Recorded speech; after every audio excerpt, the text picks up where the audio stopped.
When Diddy's arrest hit the news last September, Katt Williams saw an opening. He shared an AI mashup of Puffy's mugshot on Wesley Snipes in New Jack City, captioning it, "Diddy's about to snitch on everyone." The joke blew up fast, with fans agreeing, if anyone's flipping, it's Diddy. But Katt wasn't done.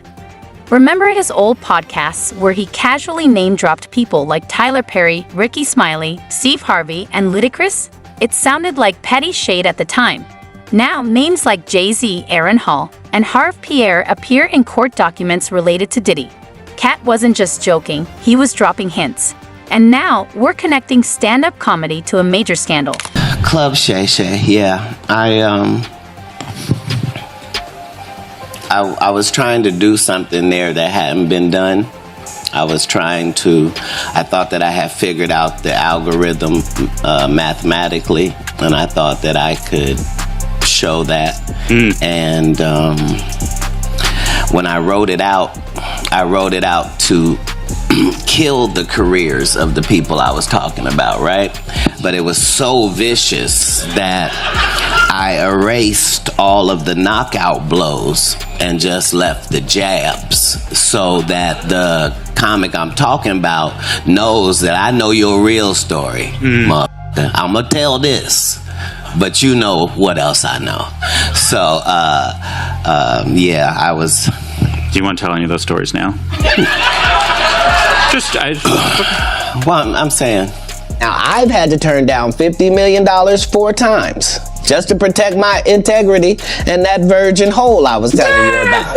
Right, because P. Diddy be wanting the body. All of these big dick deviants is all catching hell in 2024. It's up for all of them. It don't matter if you Diddy or whoever you is. T.G. Jakes, any of them. All lies will be exposed. That's all. And anyone who takes that the wrong way, know why they take it the wrong way. So Katt Williams said it. The lawsuit started coming out right after he said it, and he said all would be exposed. He heavily implied, and this is again an allegation, that Lucien Grange was having some sort of a homosexual relationship with Diddy. So he is the person that controls Diddy, that Lucien Grange was aware of these parties, that Universal Music Group was aware of these parties. Essentially, that Diddy is the thug and the gangster working on behalf of Lucien Grange. They did not know that he was recording them. I mean, when I read through that lawsuit, Rodney made it very clear that he had hidden cameras. And if you are a person like LeBron who says ain't no party like a Diddy party, you got Ashton Kutcher talking about what happens at Diddy parties stays at Diddy parties. And finally you learn via the press that actually Diddy has been collecting evidence on all of you, and you don't know where those tapes are. That will buy your silence for quite some time, because you're hoping that if you keep your head low, you're not going to be revealed as one of these people that was engaged in some of these acts, whether they were heterosexual or homosexual. It doesn't matter. Maybe you're just cheating on your wife and you don't want that to get out into the public. Maybe you were, as Katt Williams described it, in one of the rooms. He said you could just walk around the house. He said this on stage years ago, that you could walk around the house and you would see people engaged in various sex acts. And again, Katt Williams was someone who was dismissed as crazy and dismissed as a drug addict. And it turned out that, or it seems that if these allegations are proven to be true, and I believe they are, then he was telling the truth. Do you think that like stars and get offered that kind of thing, like to compromise themselves sexually for entertainment? I was as shocked as anybody about how powerful Harvey Weinstein was at the time that I was meeting with him, and how he could not be told no. You follow what I'm saying? They'll figure out some way. Right, so I thought that didn't apply to me because I don't care about nothing but bitches and good business, right? In these scary situations, I don't even leave it up to me. Like, I'm gonna do what the superhero would do in this part of the movie, regardless. That's a good way to think about things in general. Katt started with Tyler Perry. At first glance, it seems like just a comedian throwing shade, especially when Katt jokes Perry can't play a man to save his life. But behind a laugh is a hidden truth few know. When Perry was working on his first indie scripts, it was Diddy's team who stepped up. They helped fund his debut films, organize premieres in LA and New York, and sent out VIP invites to stars eager for a sneak peek. These early boosts didn't make tabloids, but they're in the fine print. Perry might not admit it, but his rise had Diddy's fingerprints all over it. I heard that you bought a military base in Alabama. Is that true? A military base? As starving comedians would do. Now, I don't know if you're being truthful or not. Did you really buy one? Yeah, Fort McClellan. Yeah, What? because the reason why like my life works in golf and off the golf course is because I follow instruction well, right? So if I see somebody do a good job, I just want to do a good job. Yeah. I'm gonna follow the example. Yeah. Right? So Tyler Perry got a military base. That's correct. Made it into a movie studio and started making movies. Katt Williams. Bought a military base. Are you making movies? I'm not wearing dresses. Yeah. At what point in Tyler Perry's career was he Samuel L. Jackson or Denzel Washington? Which are the only two black men I can think of that never had a dress on. Yeah, but I don't think it's about At one point, it is about that. It is about that because he's the only black man that we already established has $1 billion for making movies. He's the only black man with his own studio, but he's also putting out material where he got a goddamn dress on every year. Because every time you turn around, at every iteration of his success, be it the plays that took over and got him popular, be it the shit that he did on TBS, be it the first movies that he did, be it the movies that he does now. So what is his excuse for doing Madea content now? because there's an audience for it. There's an audience for it. There is an There's an audience for it. There is because Tyler Perry told his male actors they're not allowed to consort with me because I saw you at a Diddy party, Tyler. And you were having a glorious time.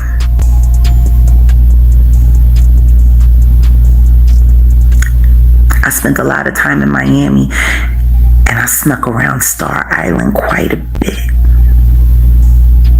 I know Christian isn't lying, but I need him to tell me what happened to my friends. And I don't care how long it's been since I talked to them. They will always be my friends. Always. Tim and Durrett and Lamont Rucker were not the same after they went on camera with Tyler Perry. Christian, I think you can tell me why. Next, Ricky Smiley. He learned the ropes of the industry at Diddy's exclusive Atlanta parties, invite-only nights where Puffy's crew controlled the guest list. Ricky made his way onto that list, then worked his way into radio gigs and a hit TV show. Katt joked that Smiley only shines in a dress, but it's more than just a punchline. It hints at how Ricky's rise came through Diddy's connections, long before he ever touched the mic. Smiley, sit here and you said out that mouth, you stole Friday after next, the one I was in. I wish all of America fumbled a bit when that happened. He told everybody, it should have been my role. Everybody on the scene. Why do you think no cast member has ever said anything? He couldn't have played that role like you. I thought he was... Sir, no one, why no, he was with KD? He beat up Terry Crews? Why nobody know this story? And Hollywood has never heard this in 100 years. He was so egregious, I put in my contract that I won't work with Ricky Smiley again unless he's in a dress. Now, what was Ricky Smiley's next movie? Was it First Sunday? Did he wear a dress in it? You bet he did. It's in my contract. That's why I can't let Ricky Smiley say he was supposed to play Money Mike, because I wrote the words for Money Mike. I put in my contract that I won't work with Ricky Smiley again unless he's in a dress. Now, what was Ricky Smiley's next movie? Was it First Sunday?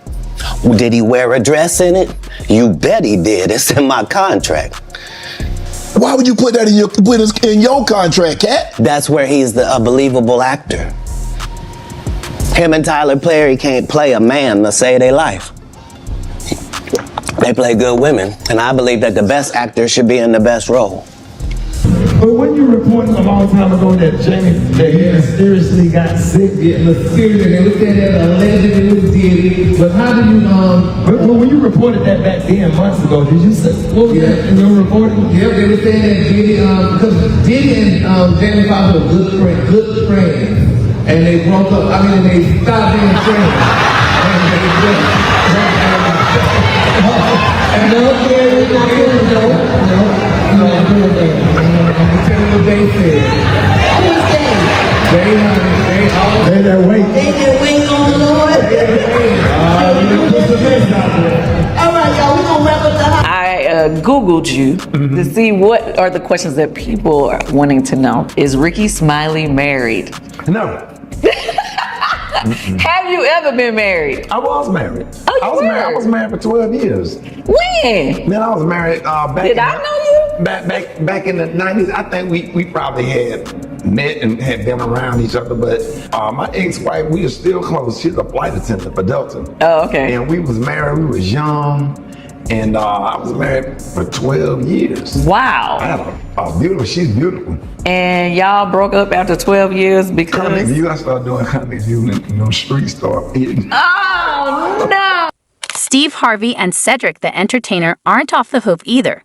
Katt accuses Harvey of stealing a TV idea and claims Cedric lifted one of his top jokes 20 years ago. These jabs make great headlines, but the real story is how both men have worked with Diddy. They've shaken his hand at charity galas funded by Bad Boy, hosted events raising millions for education and youth outreach. Every time they thanked Diddy on stage, they cemented their ties to him. Those smiles at lavish charity galas reveal a hidden network of influence most people never see. Comedy Jam 25. It's good to see so many funny people together in one room, all wondering the same thing. Is Katt Williams gonna show up? Shit, I'm nervous as hell right now. Oh, he's right there. There he is. I didn't know he was right there. I would not have said that if I had said that.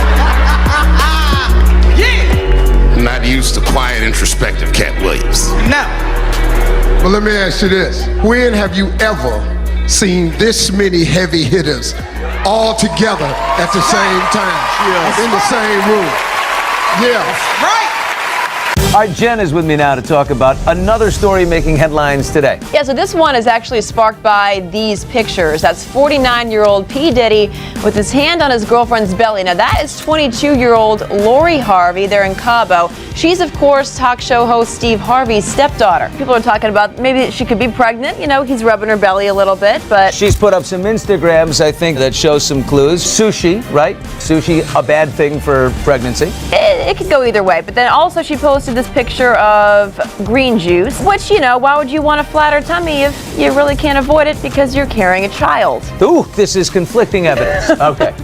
Lori was once actually linked to Diddy's son, Justin.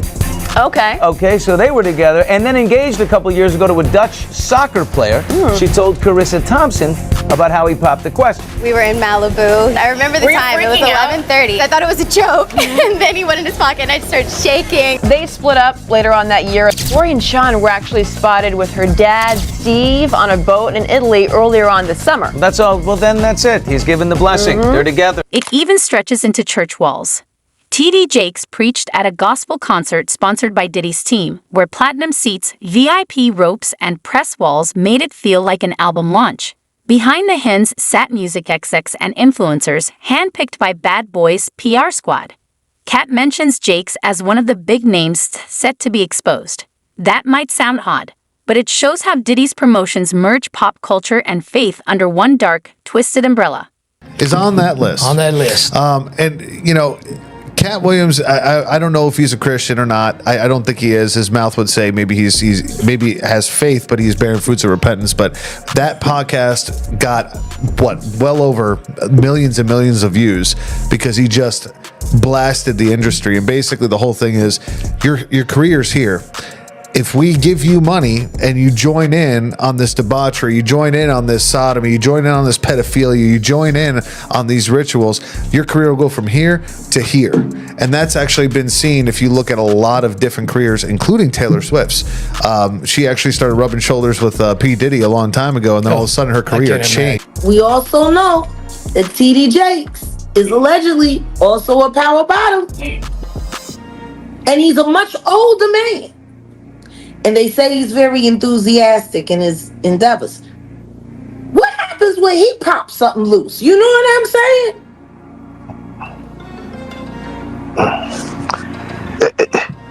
It's funny because they're mentioning sex workers, but they're not mentioning women. They're mentioning men as sex workers. Yeah. Like is that a thing where like there's a website? I mean, what?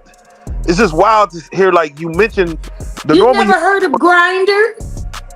I personally have not. That is what. Why don't nobody ever talk about the fact that TD Cakes has an account allegedly on Grindr? Then there's Ludacris. Katt ties him to the Illuminati, claiming only such an organization could land him a $200 million contract. The story mixes myth with comedy, but the real partnerships are undeniable. Hits on each other's albums, joint festival sets, and tribute shows for Biggie where they shared the stage. These moves point to a trust built over decades. Katt wraps it in conspiracy, but you don't need secret symbols to see their alliance.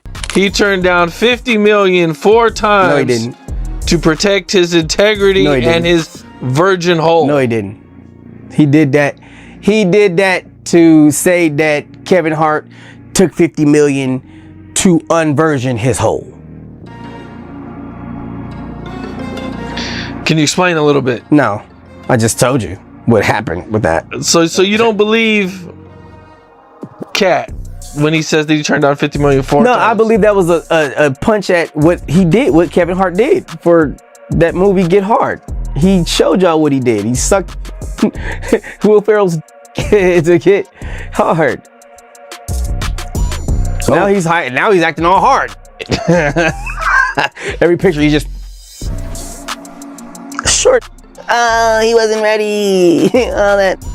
It's the same thing. I said it, and this sums it up well. Like you don't entertain the circus, you watch it, right? And when a lion comes out and rides the bike, you don't think about it too hard. You just go, okay, that's crazy. The lion's riding the bike, and then you go home and enjoy the rest of your day.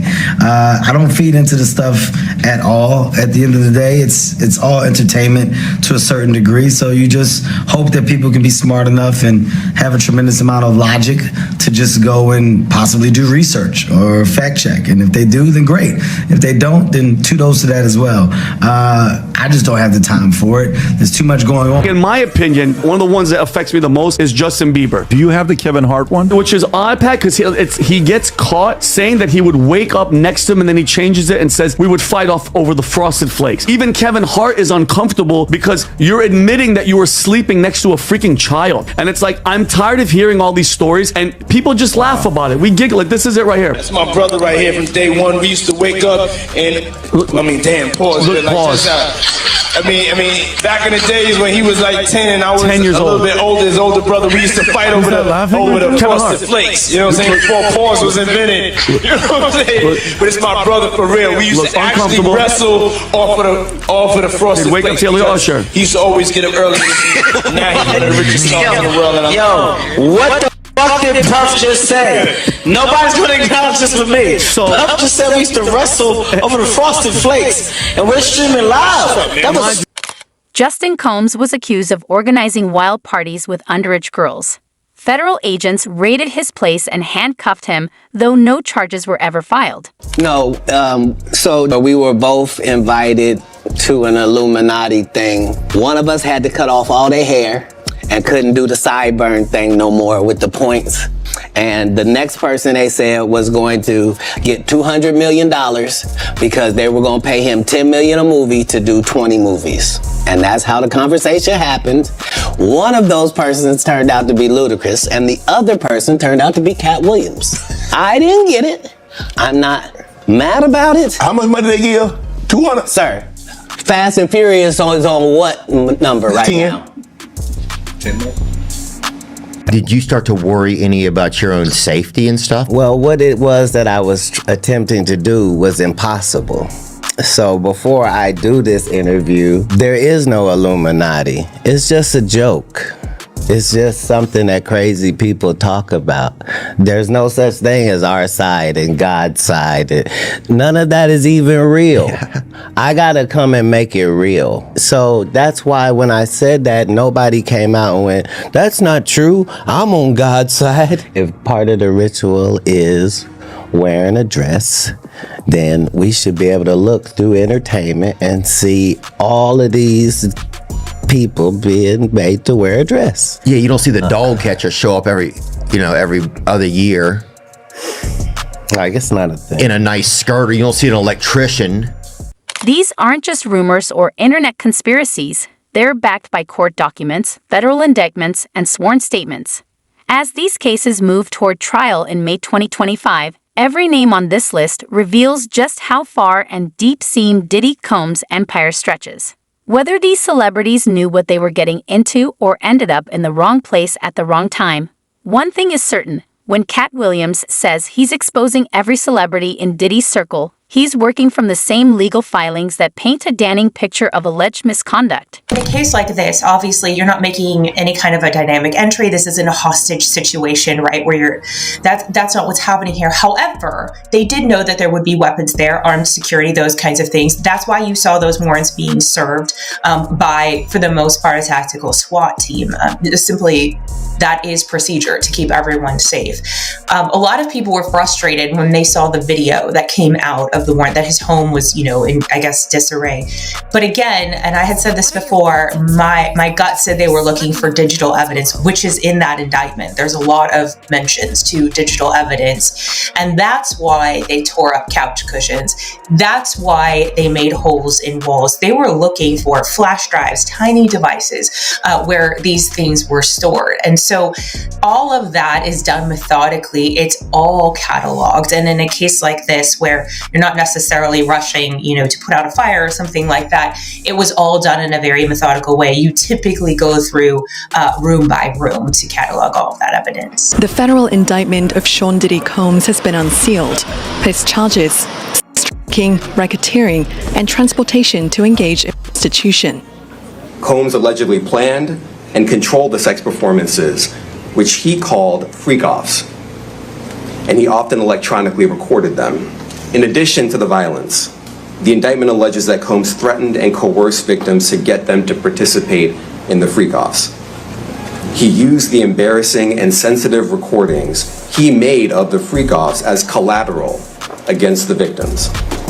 The indictment also alleges the 54-year-old maintained control over his victims in several ways, including by giving them drugs, giving and threatening to take away financial support or housing, promising career opportunities, monitoring their whereabouts, and even dictating physical appearance.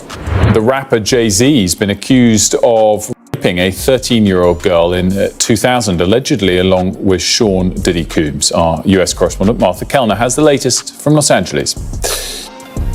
This civil suit was originally filed back in October against Sean Combs, better known as P. Diddy. It has now been amended to also include allegations against Jay-Z, whose real name is Sean Carter.